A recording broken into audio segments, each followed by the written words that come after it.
Good evening, Professor.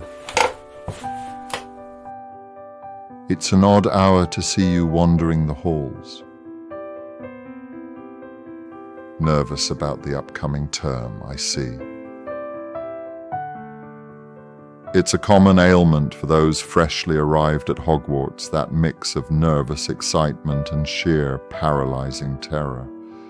Worry not, the students arrive in a few days. That feeling will be replaced by a different kind of terror entirely. Myself? Well, for me, sleep can oftentimes be elusive. You've caught me at one of my rarer indulgences. No, I don't play often, and especially not once the students arrive.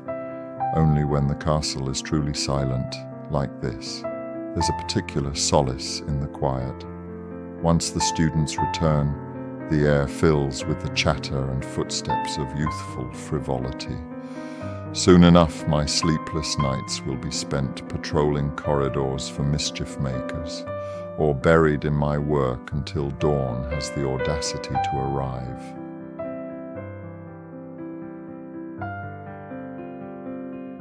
And how are you settling in? Are you learning the castle's secrets? Its hidden passages, the trick stairs, the corners that seem to shift when you're not looking? Good. It's best to know your battleground before the term begins. Oh? You didn't expect me to know something so upbeat? I'll choose something suitably grim next. I wouldn't claim to be especially talented. It's simply a skill left over from another life. I taught myself, you see, long ago. My mother kept a battered old upright in the sitting room of our home. It had yellowed keys and a couple of sticky notes that produced a dreadful discordant clang. She wouldn't let me touch it when my father was around, of course. He found the noise offensive. Had it been worth a sickle, he would have sold it. But when he was out for the day, which he was, often she would lift the lid and simply sit, watching me. I didn't know what I was doing, just what sounded right. I would simply touch the keys, allowing the sound to fill the room. The music seemed to calm her. For a few fleeting moments, it was as if a part of her that had been lost was found again.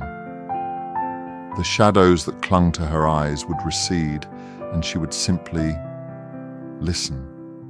She would almost seem human again. I never knew her to be a strong witch, not in the way people like to tell it. She was quiet, meek, always keeping her head down, afraid of her own powers, as though magic itself might destroy her if she tried. When I began school, I heard whispers, descriptions of the girl she used to be. Clever, proud, fierce when provoked. I could scarcely believe they were speaking of the same woman who moved like a shadow through our house, always listening for the sound of his footsteps. By the time I knew her, whatever fire she had once possessed had been smothered. Only the embers remained, glowing faintly in rare, unguarded moments.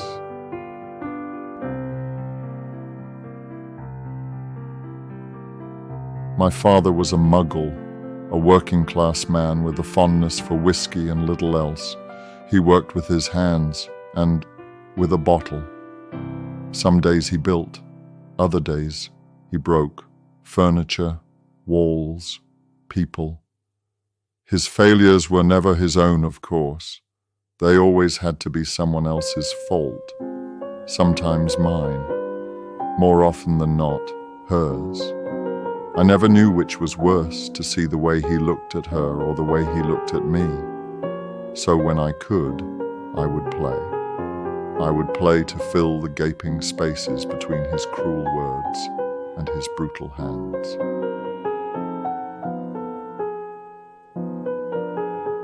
This piano, it's a much better instrument than the one she had. The keys are a clean white, the notes clear and true. Magic is intention, every spell a choice, every flame conjured by will alone. But this isn't chosen. It's not something I do, it's something I feel. It's memory and instinct, silence and pulse. A buried fragment of myself tethered to a life I abandoned long ago.